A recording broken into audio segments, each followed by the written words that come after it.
Hi friends, ఈరోజు మనం తుంగనాథ్ వెళ్తున్నాం అనమాట. చూడండి ఎంత ఎత్తైన అంటే కొండలు ఉన్నాయి. చాలా లోతైనటువంటి లోయలు కూడా ఇక్కడ మనకి కనబడుతున్నాయి అన్నమాట. అంటే ఈ తుంగనాథ్ చాలా ఈ కేదార్నాథ్ కానీ బద్రీనాథ్ కానీ అన్నింటికన్నా కానీ చాలా ఎత్తైనటువంటి ప్రదేశంలో ఉంటుందన్నమాట. ఉత్తరాఖండ్ రాష్ట్రము రుద్రప్రయాగ్ జిల్లాలో 5 అంటే పంచ కదా పంచకేదార్ దేవాలయాల్లో ఇది చాలా ఎత్తైందనమాట. ఇక్కడ పర్వతాలు మందాకిని అంటే ఈ పర్వతాల దగ్గర మందాకిని నది, అలకనంద నది లోయలు మనకి కనబడుతూ ఉంటాయి అన్నమాట. నదులు కనబడుతూ ఉంటాయి అన్నమాట. అవి లోయల్ని ఏర్పరుస్తూ ఉంటాయి అన్నమాట. మందాకిని నది పారుతూ అలకనంద నది పారుతూ ఉంటుంది. అది లోయల్ని మనకి ఏర్పరుస్తూ ఉంటుంది అన్నమాట. మళ్ళీ రిటర్న్ వెళ్ళి మళ్ళీ కింద పైకి వచ్చినాము, ఎక్కుతున్నాము. ఇప్పటికైతే 2 కిలోమీటర్స్ అయితే వచ్చేసినాము. ఇంకా హాయిగా ఉంది గుర్రం కన్నా కానీ ట్రెక్కింగ్ బాగుంది నాకు అనిపిస్తుంది. ఇప్పుడైతే 12,106 కొంచెం ఆయాసం వస్తుంది కానీ అక్కడక్కడ ఆగి వస్తుంటే ట్రెక్కింగ్ సూపర్ అనిపిస్తుంది. ఎందుకంటే ఈ ఎడ్జెస్ అసలు ఏది బందోబస్తు లేదనమాట. ఎడ్జెస్ట్లో కొంచెం గుర్రం కాలు అలా పడింది అనుకో, అంతే అవుట్. కొండ మీద కింద పడిన హిమాలయాల్లో నివసిస్తూ శివుడికి కైలాస పర్వతం ఉంది. మరి పార్వతిని శైలపుత్రి అంటే పర్వత రాజకుమార్తె అని అంటారు కదా. మరి గర్వాల్ ప్రాంతంలో శివుడు పంచకేదార్ దేవాలయాల సృష్టికి సంబంధించినటువంటి అనేక కథలు మనకి అక్కడ వినిపిస్తూ ఉంటాయన్నమాట. అయితే ఈ పంచకేదార్ దేవాలయాలు సృష్టి గురించి అనేకంగా జానపదులు ఇతిహాసాలు వాటిలో ఈ కేదార్ దేవాలయాల గురించి ప్రాచుర్యంలో ఉంది కదా. అయితే ఆ కథ మనకి కురుక్షేత్ర యుద్ధంలో పాండవులు తమ దాయాదులను అంటే కౌరవులను ఓడించి చంపిన తర్వాత సోదర హత్య, బ్రాహ్మణ హత్య చేసిన పాపాలకు ప్రాయశ్చిత్తం చేసుకోవడానికి కోసం వారు తమ రాజ్యాధికారాన్ని తమ బంధువులకి అప్పగించి అంటే పరీక్షిత్ మహారాజుకి అప్పగించేసి వెళ్తారనమాట. శివుడి ఆశీర్వాదం కోసం బయలుదేరారు. మొట్టమొదటిగా వాళ్ళు వారణాసి వెళ్ళారని చెప్పాను కదా ఇంతకుముందు వీడియోలో. కాశీకి వెళ్ళి కాశీలో విశ్వనాథుని వేడుకున్నారనమాట. కానీ కురుక్షేత్ర యుద్ధంలో నిజాయితీ లేని కారణంగా శివుడు పాండవుల ప్రార్థనలను పట్టించుకోలేదన్నమాట. శివుడు నంది రూపాన్ని ధరించి గర్వాల్ ప్రాంతంలో అక్కడ దాక్కున్నారనమాట.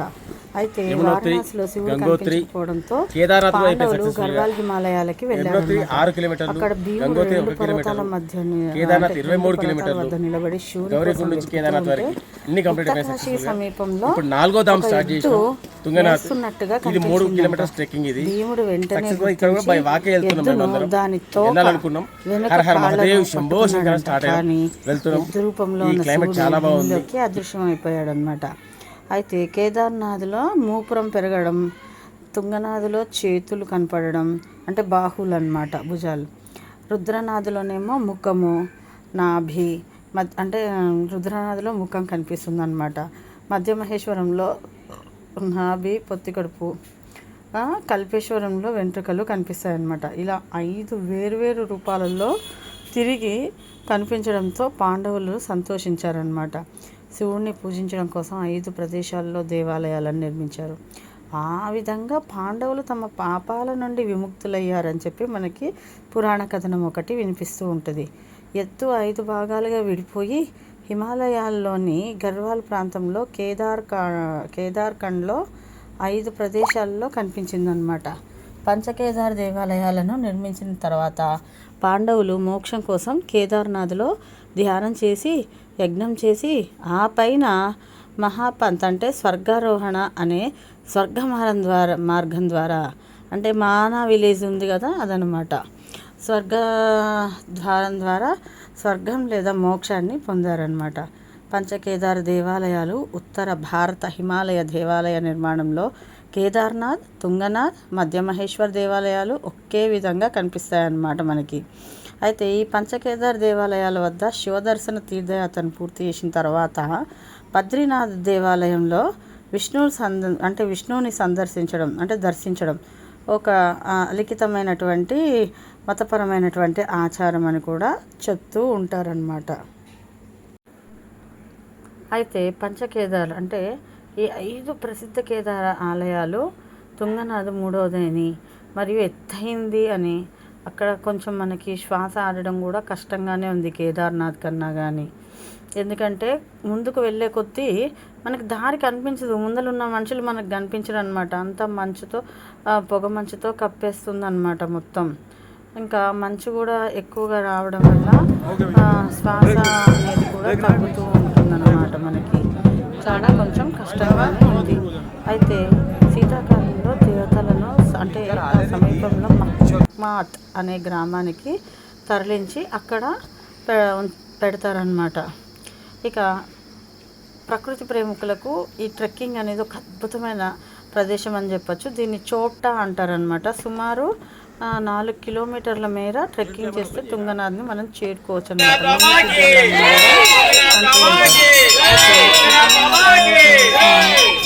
పర్యాటకులకు అంటే ఉత్తరాఖండ్ పర్యాటకం ద్వారా మనము ఎక్కడెక్కడ ఏమేమి ఉంటుందనేది మనం తెలుసుకోవడానికి కూడా అవకాశం అనేది ఉంటుంది. ఈ వీడియో కనుక మీకు నచ్చినట్లయితే లైక్ చేయడం మాత్రం మర్చిపోకండి, షేర్ చేయండి. మరింత సమాచారం కోసం కొన్ని వీడియోలను పెడుతూ ఆ సమాచారాన్ని అందించడం జరుగుతుందన్నమాట.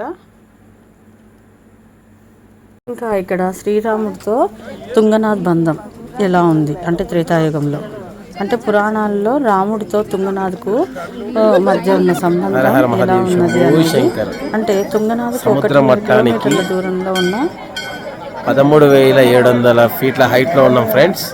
తుంగనాథ్ టెంపుల్ ట్రెక్కింగ్ కంప్లీట్ అయిపోయింది సక్సెస్ఫుల్గా. ఇప్పుడు దర్శనానికి వచ్చినాం.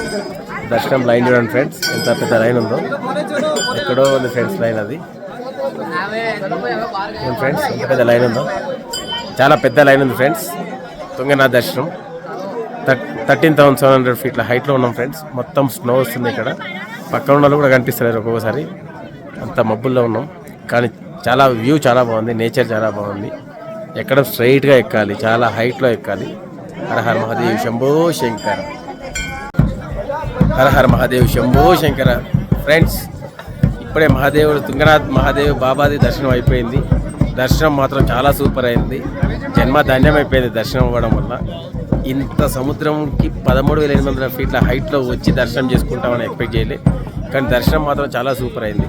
దాదాపు లోపల కనీసం 5 నిమిషాల లోపల దర్శనం చేసుకుని నిలబడి ఉన్న లోపల దేవుడికి ఎదురుగానే, లింగంకి ఎదురుగానే తుంగనాథ్ బాబా దర్శనం చాలా బాగా అయింది ఫ్రెండ్స్. ఇదే గుడి కనిపిస్తుంది కదా, దర్శనం చాలా సూపర్. జై బాబా, భోలేనాథ్ బాబాకి జై. ఫుల్ స్నో పడుతుంది.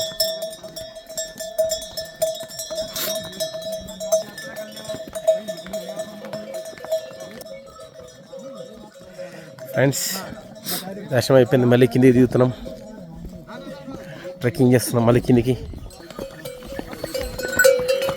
హర హర మహాదేవ్ శంభో శంకర్.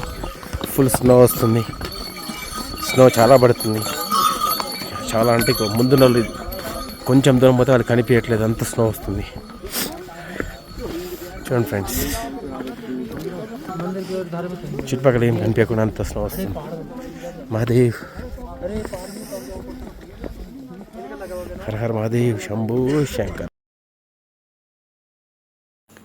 అంటే ఏ విధంగా శ్రీరాముడికి తుంగనాథ్కి మధ్య సంబంధం ఉన్నది అనే విషయాన్ని మనం పరిగణనలోకి తీసుకున్నట్లయితే, పురాణాల ప్రకారం ఇక్కడ ఉన్న చంద్రశిల వద్ద శ్రీరాముడు ధ్యానం చేసుకోవడానికి వచ్చారట. లంక రాజైనటువంటి రావణాసురుణ్ణి చంపిన తర్వాత శ్రీరాముడు బ్రహ్మహత్య పాతకం నుంచి విముక్తి పొందేందుకు, చూసారా, త్రేతాయుగంలో, ద్వాపర యుగంలో అక్కడ పాండవులు, ఇక్కడ త్రేతాయుగంలో రాముడు కూడా.